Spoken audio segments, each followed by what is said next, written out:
Hello বন্ধুরা, ফাঁকিবাজি রান্না দেখাতে আমি বাপু হাজির। প্রথমে মাছগুলোরে লবণ হলুদ মেখে খাসা করে গরম তেলে উল্টে পাল্টে ভেজে নিলাম। এদিকে দেখো ভাতও বসিয়ে দিলাম। আর একরকম মাছ ছিল না বাপু, ছিল ট্যাংরা বাটা আর ছিল রুই মাছ। এক একজন এক এক রকম খাবে, কি করব কি ভাবছো? আলাদা আলাদা করে রাঁধবো? এই গরমে পাচ্ছি নেকো। একবারেই পাতলা ঝোল করলাম। এই দেখো, এটা কিন্তু তোমরা করতে পারো, গরমে খাসা লাগে। সর্ষের তেলের মধ্যে কালো জিরে আর কাঁচা লঙ্কা ফোড়ন দিয়ে বড়িগুলো ভেজে নিয়ে একটু জলের মধ্যে হলুদগুলো ঢেলে দিয়ে এলাম, লবণ দিয়ে এলাম। বড়িগুলো সেদ্ধ হয়ে গেলে মাছ টাছ দিয়ে ফুইটে নেমে নিয়ে এলাম। আর এতক্ষণ করলাম চাউলেট। আমার বন্ধু এসেছে না, তার জন্য একটুখানি ব্রেকফাস্ট বানাতে হবে। সেই চাউমিনটা সেদ্ধ করে ডিম পেঁয়াজ লবণ দিয়ে মেখে নিয়ে এলাম। কাঁচা লঙ্কা দিইনি কো বন্ধু, ছেলে মানুষ ঝাল লাগবে তাই। এর মধ্যে তোমরা কাঁচা লঙ্কা গাজর এছাড়া যে কোনো সবজি কুইচে দিতে পারো।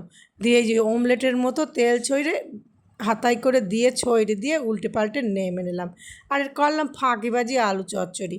আলু পেঁয়াজ লবণ হলুদ কাঁচা লঙ্কা সর্ষের তেল সব কিছু দিয়ে বাটি করে বসে দিয়ে এলাম বাপু। ফুটে টুটে সেদ্ধ হয়ে নেমে নিলাম। আর একটুখানি এঁচড় করে এলাম। এই এঁচড়গুলোরে একটু সেদ্ধ করে জল ঝরিয়ে নিয়ে এলাম। আর আলুগুলোরে ভেজে তুলে নিয়ে এলাম।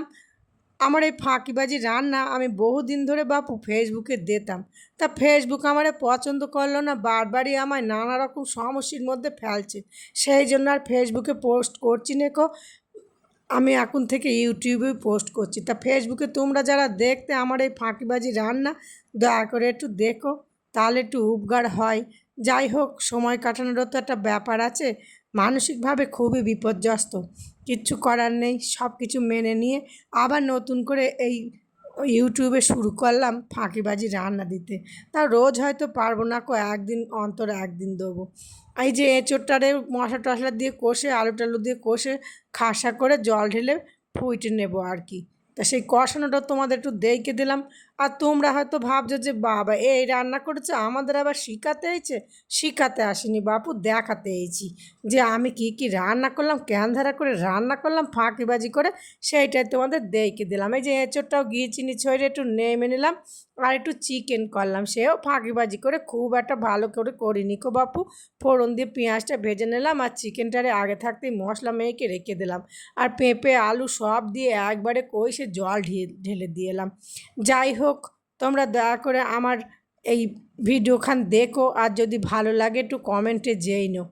আর তোমরাও ভালো থেকো সুস্থ থেকো। আর গরমকালে বাপু একটু বেশি করে জল টল খেও, যারা উনুনের পাড়ে রান্না করো তাদের বিশেষ করে। সকলেই কিন্তু ভালো থেকো। শুভরাত্রি।